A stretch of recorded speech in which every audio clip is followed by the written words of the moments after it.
আসসালামু আলাইকুম, কেমন আছেন সবাই? প্রবাসী কৃষক ভাই পেজ এবং ইউটিউব চ্যানেল আপনারা সবাইকে স্বাগতম। তো আজকে আমি আছি একটা গার্ডেনে, ঠিক আছে? আজকে আমি আপনাদের দেখাবো যে মালয়েশিয়াতে কিভাবে শাকসবজি চাষ করা হয়, ঠিক আছে? তো এই যে আপনারা দেখতে পারতেছেন একটা গার্ডেন, ঠিক আছে? টেবিলের উপরে কি সুন্দর করে শাকসবজি চাষ করে রাখছে, ঠিক আছে? এগুলা কিন্তু আপনারা যারা আসবেন তাদেরই করতে হবে, ঠিক আছে? এরকম করে শাকসবজি চাষ করতে হবে। আর দেখেন এই যে সিঁড়ি দিয়ে দিছে এই দিক থেকে ওই দিকে যাওয়ার জন্য, শাকগুলা কাটতে হবে, লাগাতে হবে, এর জন্য এই সিঁড়িগুলো দিয়ে দিছে। আর মালয়েশিয়াতে একটা কথা কি, যে পাহাড়ের উপরে কৃষিকাজ করা হয়, ঠিক আছে? এই যে দেখেন কত খাড়া পাহাড়, ঠিক আছে? এই খাড়া পাহাড় যত উপর উঠবে তত এরকম টেবিল সিস্টেমে শাকসবজি লাগিয়ে রাখছে টেবিলের উপরে, ঠিক আছে? এই যে এরকম টেবিল সিস্টেমে লাগিয়ে রাখছে। তো আপনারা যদি কৃষিকাজে মালয়েশিয়াতে আসেন এইসব শাকসবজির বাগানে, সেক্ষেত্রে এই দেখুন তার মা আবার হুন্ডাও দেয়, ঠিক আছে? কিছু কিছু গার্ডেন, যেসব গার্ডেন ভালো, ঠিক আছে, ওইসব গার্ডেন হুন্ডা দেয়, যে পাহাড় উঠতে নামতে একটু সমস্যা হয় সেক্ষেত্রে হুন্ডা দিয়ে দেয়, ঠিক আছে? তো আপনারা যদি কৃষিকাজে মালয়েশিয়াতে আসেন সেক্ষেত্রে কিন্তু আপনাদের বেতন হবে 1800 থেকে 1900 রিঙ্গিত, যারা কোম্পানির কলিং বিষয়ে আসবেন। আর যারা এজেন্সির কলিং বিষয়ে আসবেন তাদের বেতন একটু বেশি হবে, 2200 থেকে 2300 রিঙ্গিত। কারণ কোম্পানির কলিং বিষয়ে আসলে আপনাদের ভিসা সম্পূর্ণ মনে করেন যে কোম্পানি লাগিয়ে দেবে, আর এজেন্সির কলিং বিষয়ে আসলে আপনার নিজেদের ভিসা লাগাতে হবে নিজের টাকা দিয়ে। এর জন্য এজেন্সি বিষয়ে আসলে বেতন একটু বেশি। তো এই যে এরকম করে কৃষি কাজ করা হয়। আপনাদের কাজ হবে শুধু মনে করেন শাকগুলো লাগাবেন আর শাকগুলো কাটবেন। এই যে এখান থেকে কেটে দিবেন, ঠিক আছে? কাটার পরে হইতেছে আপনার একটা কথা করবেন, মানে কথায় ভরবেন, ভরার পরে নির্দিষ্ট একটা ওয়েট আছে, এই ওয়েটের মতো একটা কথা হবে। কোন জায়গায় 3 কেজি 4 কেজি এরকম একটা কথার ভিতরে একটা ওয়েট থাকে, এরকম ওয়েট মতো ভরে রেখে দিবেন, পরে কোম্পানি গাড়ি দিয়ে এসে নিয়ে যাবে।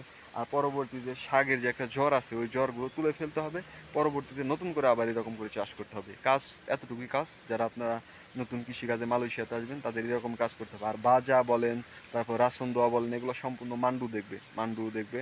আর মান্ডুকে যে ডিরেকশন দেবে এটা হচ্ছে বস, ঠিক আছে? কোনো সমস্যা নাই। তো এইভাবে মালয়েশিয়াতে মূলত কৃষিকাজ করা হয়, যে মানে পাহাড়ের উপরে নিচে, তো এর জন্য এই জায়গায় খাড়িয়ে দেখায়। তো না, তাহলে আমি একটু নামি, ঠিক আছে? নামে দেখাই। এই দেখেন টেবিলগুলো কিভাবে বসাইছে, কিভাবে সেট করছে টেবিলগুলো, দেখছেন? এই যে টেবিলগুলো কিভাবে সেট করছে। প্রত্যেকটা জায়গায় শাকসবজি চাষ করা হয়, প্রত্যেকটা জায়গায়, ঠিক আছে? পানি টানি কিচ্ছু দেওয়া লাগে না, সব মনে করেন যে অটো পাইপ দিয়ে, মনে করেন যে মোটর ছেড়ে দিলে অটো পানি চলে আসে আর কি। মোটর বলতে কক আর কি, বুঝছেন? পানির লাইন 24 ঘন্টা থাকে, ককটা ছেড়ে দিলেই মনে করেন যে আপনার পানিগুলো বিভিন্ন জায়গায় যাবে আর কি। এগুলো কীভাবে শাকসবজি চাষ করা হয়েছে, মানে ক্যামেরুন হাইল্যান্ডে মূলত মালয়েশিয়াতে কৃষিকাজ করা হয়, তাছাড়া অন্য কোনো জায়গায় কৃষিকাজ করা হয় না।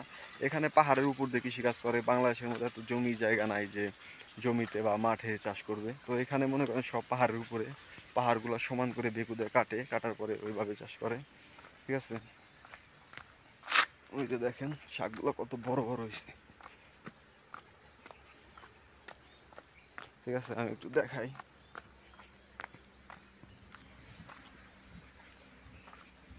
এই যে দেখেন শাকগুলো কত বড় বড় হয়েছে, ঠিক আছে? টেবিলের উপরে, সব টেবিলের উপরে। আর ওই পাশে নতুন মনে হয় লাগাইছে, এই দেখছেন? ওই পাশে নতুন লাগাইছে শাক।